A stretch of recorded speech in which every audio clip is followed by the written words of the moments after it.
Hello नमस्कार दोस्तों, आज मैं फिर से हाजिर हूं आपके लिए एक और इन्फॉर्मेटिव वीडियो के साथ। और आज के वीडियो टॉपिक है federal bank personal loan scheme. तो दोस्तों, जैसा कि आप स्क्रीन पे देख पा रहे हैं, हम ऑलमोस्ट जितने भी मेजर बैंक्स हैं, चाहे वो प्राइवेट सेक्टर बैंक्स हैं या पब्लिक सेक्टर बैंक्स हैं, उनकी पर्सनल लोन स्कीम से ऑलरेडी वीडियोस बना चुके हैं। इसके अलावा लोन अगेंस्ट प्रॉपर्टी या जिनको आप प्रॉपर्टी मॉर्टगेज लोन भी कह सकते हैं, इसके अलावा प्रॉपर्टी रेंटल लोन स्कीम्स, जो भी आप प्रॉपर्टी से रेंट लेते हैं उसके अगेंस्ट भी आप अलग से लोन ले सकते हैं without any other income proof. और इसके अलावा gold loan, jewel loan, almost सभी बैंक्स की, commercial vehicle loans, personal vehicle में 4 wheelers, 2 wheelers, education loans, home loans. दोस्तों, ऑलमोस्ट हर तरह के लोन स्कीम पे आपको हमारे चैनल पे अलग से प्लेलिस्ट मिल जाएगी, जो कि हम रेगुलरली अपडेट करते रहते हैं। तो आप इनमें से कोई भी लोन लेने की सोचे तो एक बार इन वीडियोस को ज़रूर देख लें, ताकि आप इनमें से जो बेस्ट स्कीम है वो चूज़ कर पाएँ। और आज के वीडियो में हम बात करेंगे federal bank personal loan scheme के बारे में। तो आज मैं आपको बताऊंगा कि आप फेडरल बैंक से एक पर्सनल लोन कैसे ले सकते हैं, क्या कंप्लीट प्रोसेस रहेगा, एलिजिबिलिटी क्राइटेरिया क्या रहेगा, डॉक्यूमेंटेशन क्या रहेगी, मैक्सिमम कितना लोन मिलेगा, इंटरेस्ट रेट क्या चार्ज किया जाएगा, उसके अलावा सिक्योरिटी, मार्जिन, डिसबर्समेंट और आपसे क्या क्या चार्जेस लिए जाएंगे। मैं हूं आपका दोस्त रोहित, स्वागत करता हूं आप सबका टेकी पंडित में, और जुड़े रहिए हमारे साथ और भी ऐसे इंफॉर्मेशनल वीडियोस के लिए। तो आइए स्टार्ट करते हैं आज का ये वीडियो।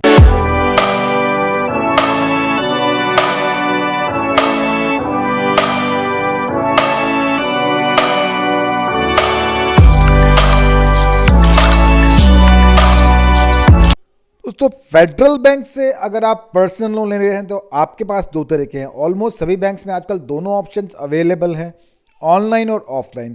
तो ऑनलाइन सिंपल ऑप्शन है, आप फेडरल बैंक की वेबसाइट पे जाइए, वहाँ से अप्लाई ऑनलाइन के लिंक पे जाइए और इजीली अपनी पर्सनल डिटेल्स भरिए, और बैंक उसके बाद में आपसे खुद कांटेक्ट करेगा, आपसे अपॉइंटमेंट फिक्स करेगा, आपसे डॉक्यूमेंटेशन कलेक्ट करेगा और आपका जो लोन एप्लीकेशन है वो प्रोसेस हो जाएगा। तो उस पर हम ज़्यादा बात नहीं करेंगे, क्योंकि उसमें कुछ भी टिपिकल नहीं है बताने वाला, क्योंकि सिंपल है, आपको अपनी पर्सनल डिटेल्स भरनी होंगी, फ़ोन नंबर, एड्रेस वगैरह।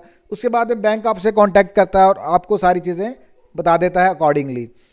बट ऑफलाइन अगर आप जाते हैं तो मेथड्स चाहे आपका ऑफलाइन है या ऑनलाइन है, तो लोन का पर्पस, एलिजिबिलिटी, डॉक्यूमेंटेशन, इंटरेस्ट, ये सारी चीज़ें सेम रहती हैं। तो आइए हम बात करते हैं इसी स्कीम के ऊपर आगे। तो सबसे पहले बात करेंगे पर्पस की। तो पर्पस क्या रहेगा, फेडरल बैंक से या किसी भी बैंक से आप पर्सनल लोन लेते हैं तो उस पैसे को आप अपनी किसी भी पर्सनल, फाइनेंशियल या सोशल कमिटमेंट को पूरा करने के लिए यूज़ कर सकते हैं। तो इसमें किसी तरीके का कोई बार नहीं रहता कि आपको ये पैसा किस तरीके से यूज़ करना है, क्योंकि मोस्टली पर्सनल लोन में होता है कि कोई भी एंड यूज़ वेरिफिकेशन नहीं किया जाता। ये टोटली आपकी डिस्क्रिप्शन है कि आप इस पैसे को किस तरह से यूज़ करते हैं। ज़्यादा से ज़्यादा बैंक्स क्या करते हैं, आपसे एक अंडरटेकिंग ले लेते हैं कि आप इस पैसे को किस तरह से यूज़ कर सकते हैं, करना चाहते हैं। बाद में ये आपकी डिस्क्रिप्शन रहती है। इसीलिए पर्सनल लोन काफ़ी लोग प्रेफर करते हैं और हर तरीके के बैंक्स पर्सनल लोन स्कीम्स को ऑफर करते हैं। तो इसका पर्पस होता है कि आप कोई भी अपना पर्सनल रिक्वायरमेंट हो, कुछ भी हो, मेडिकल हो, एजुकेशन हो गई, मैरिज हो गया, कि होम रेनोवेशन करवाना चाहते हैं। इसके अलावा अगर आपने कोई अनऑर्गेनाइज सेक्टर से लोन लेके रखा है जिस पे आप बहुत एक्सेसिव रेट ऑफ इंटरेस्ट भर रहे हैं, आप उस लोन को पे ऑफ करने के लिए भी इस लोन स्कीम का लाभ उठा सकते हैं। तो दोस्तों, ये टोटली आपका डिस्क्रिप्शन रहता है। ज़्यादा से ज़्यादा आपको बैंक को अंडरटेकिंग देनी है, उसमें उसके बाद में बैंक का एंड यूज़ वेरिफिकेशन इसमें नहीं रहता। जैसे कि पर्सनल लोन के अलावा होम लोन या कार लोन या एजुकेशन लोन अगर आप लेते हैं तो उसमें बैंक पूरा एंड यूज़ वेरिफिकेशन करता है, और बैंक ये इंश्योर करता है कि आपके फंड्स उसी काम के लिए यूज़ हों जिसके लिए आपने लिए हैं। तो एलिजिबिलिटी क्राइटेरिया क्या रहेगा फेडरल बैंक पर्सनल लोन के लिए? तो रेजिडेंट इंडिविजुअल्स, कोई भी रेजिडेंट इंडिविजुअल जिनकी नेट सैलरी है 25,000 एंड अबव है। तो नेट सैलरी होती है आपकी सैलरी आफ्टर डिडक्शंस, जो आपके अकाउंट में सैलरी क्रेडिट हो रही है। अगर वो 25,000 एंड अबव है तो आप इस लोन स्कीम के लिए एलिजिबल हैं। तो मैक्सिमम एज जो रखी गई है at the end of loan tenure, तो आपका जो लोन मैच्योर होगा at the age of 60 years वो मैच्योर हो जाना चाहिए। 60 ईयर्स के बाद आपको कुछ भी टाइम नहीं दिया जाएगा, चाहे वो लोन आप 57 में अवेल करते हैं, 58 में अवेल करते हैं, आपको 60 ईयर्स में ये लोन आपकी एज जब 60 ईयर्स होगी तो आपका ये लोन पूरा मैच्योर होना चाहिए। और आप जिस एम्प्लॉयर के पास काम कर रहे हैं मिनिमम 3 इयर्स का एक्सपीरियंस होना चाहिए जॉब का। तो कम से कम अगर आप 3 साल से जॉब में हैं तभी आप इस लोन स्कीम के लिए एलिजिबल हैं। अगर आपकी जॉब नौकरी 1 साल पुरानी है, 2 साल पुरानी है, तो आप इस लोन स्कीम के लिए बिल्कुल भी एलिजिबल नहीं हैं। तो बैंक ने बिल्कुल क्लियर कट इंस्ट्रक्शंस दी हैं इसके लिए। तो क्वांटम जो मैक्सिमम क्वांटम है वो 25 लाख है, यानी कि 25 लाख का कैप रखा गया। 25 लाख से आपको ज़्यादा नहीं दिया जाएगा, बट ये टोटली डिपेंड करेगा कि आपकी रिपेइंग कैपेसिटी कितनी है, आपकी रिक्वायरमेंट कितनी है, उसी के हिसाब से आपको लोन दिया जाएगा। सबसे पहले आपको देखा जाएगा कि आपकी रिक्वायरमेंट कितनी है, आपको कितना लोन चाहिए। उसके बाद में देखा जाएगा कि आपकी सैलरी कितनी है, आप कितना रीपे कर सकते हैं। आपकी असेसमेंट की जाएगी आपकी सैलरी के ऊपर। आपकी लेटेस्ट 3 मंथ्स की सैलरी, 3 मंथ्स की सैलरी स्लिप ली जाएंगी और उसी पे असेसमेंट किया जाएगा कि आप कितने पैसे के लिए एलिजिबल हैं। उतना ही अमाउंट आपको दिया जाएगा, उससे ज़्यादा आपको नहीं मिलेगा। लेकिन अगर आप सेल्फ असेसमेंट करना चाहते हैं तो आप कोई भी ईएमआई ऐप डाउनलोड कर लीजिए प्ले स्टोर से, उसमें अपनी रिक्वायरमेंट डालिए, उसमें रेट ऑफ इंटरेस्ट डालिए, पीरियड डालिए और कैलकुलेट पे जाइए। तो आपके देखिए जो भी आपकी ईएमआई आ रही है क्या वो आपकी 50% सैलरी से पे हो रही है। अगर आपके जो ईएमआई है इंक्लूडिंग दिस या आपकी और भी कोई ईएमआई है तो वो अगर आपकी 50% सैलरी से ज़्यादा हो जा रही है तो उतना लोन आपको बैंक नहीं देगा, क्योंकि ये आरबीआई के नॉर्म्स है। मोस्टली जो 50% जो होती है वो आपकी टेक होम पे होती है, वो सेफली आपके घर पे जाना चाहिए। बाकी के 50% में ही बैंक अपनी ईएमआई ले सकता है, चाहे वो कितने भी लोन हो, वो आपका 50% सेफली जाना चाहिए। तो बाकी सारे लोन्स और डिडक्शंस बाकी के 50% में से ही निकलेंगे। फॉर एग्जांपल अगर आपकी सैलरी 50,000 है तो 25,000 सेफली आपके घर पे जाना चाहिए। 25,000 को बैंक नहीं छेड़ता है और बाकी का 25,000 है उसमें से आपके सारे लोन्स की ईएमआईज और डिडक्शंस निकलनी चाहिए। तो अगर हायर सैलरी में जाएंगे तो कुछ ये नॉर्म्स आस्ते आस्ते रिलैक्स होते हैं, 40% भी होते हैं और भी ज़्यादा रिलैक्स हो जाते हैं अगर आपकी सैलरी बहुत ज़्यादा है। तो नॉर्मली ये 50% नॉर्म्स आरबीआई के हैं। और एक चीज़ और है, अगर आपकी सैलरी 25,000 से कम है तो आप इस लोन स्कीम के लिए एलिजिबल नहीं है, शायद वो मैं आपको ऑलरेडी बता चुका हूं।